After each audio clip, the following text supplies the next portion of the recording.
She turned it over. Ropes tightened. 2 battered holdalls landed on the dock. The second policeman stepped from the boat, knelt by the first holdall, unzipped it, and examined something inside. He stood and handed it to the first. Cracked leather, water-stained and scuffed. Also wrong, she thought lazily. The 2 men were nodding at each other. Small eyes, high cheekbones, prominent teeth. Small mouths, too. They could almost be brothers. "Nothing to worry about," said the first. He had noticed her staring. He had spoken in English. He flashed her a smile that was anything but a smile. She smoothed out her sundress. Why would she be worried? The same non-smile from the second policeman. "Gather your friends." They began to head up the rise. Her phone started to ring.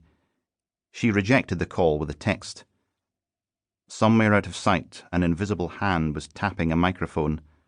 Voices reflected back at her from across the fjord, over-amplified, heavily distorted. On the rise, the officers were facing each other. They were checking each other's equipment, tapping each other down. She found herself thinking of her father, though she did not know why. She pushed the thought from her mind. She looked at the boat, straining at the dock. Further up the coast, people were swimming, but here on the island, down by the water, there was no one about. From here you could see only the path that led from the boat dock up towards the camp. She looked up again towards the rise. She could not see the men. Her phone vibrated. A text from Leela. "You coming?" It had been a mistake to take the ferry on her own. The people on the way over had seemed sophisticated, long and cool in their shades and their sun hats, though many were younger than she was. She had hung back, embarrassed, letting them pass up the rise ahead of her, wishing Leela was there with her.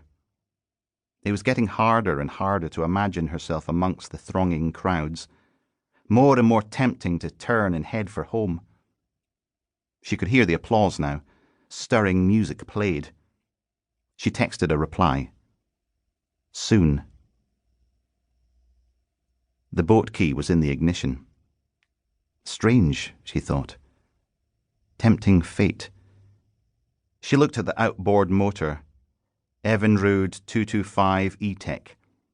Barely used, its white surface completely unscuffed.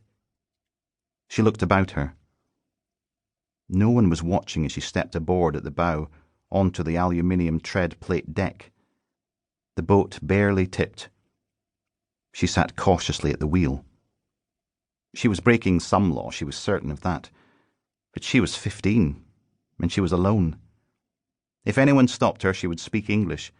She would be naturally nervous and hesitant, and that would work in her favour.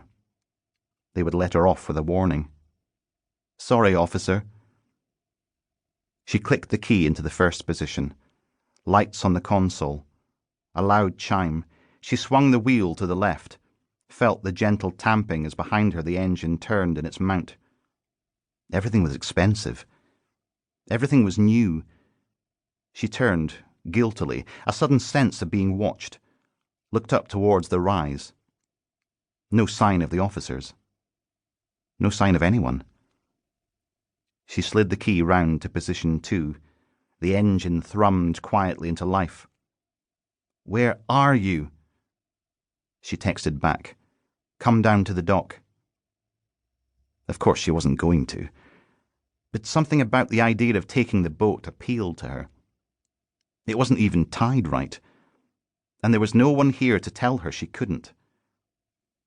She stood up, leaving the boat in idle. Everything was showroom fresh. No oil spills, no salt stains, but the decal on the starboard side was cracked, as if a hand had slipped. Sloppy, she thought, on a police boat. And the hatches.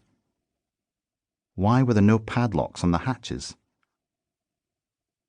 On the bench seat at the stern was a blue metal box, rusted at the corners, held shut with a combination lock. She looked at the box. It seemed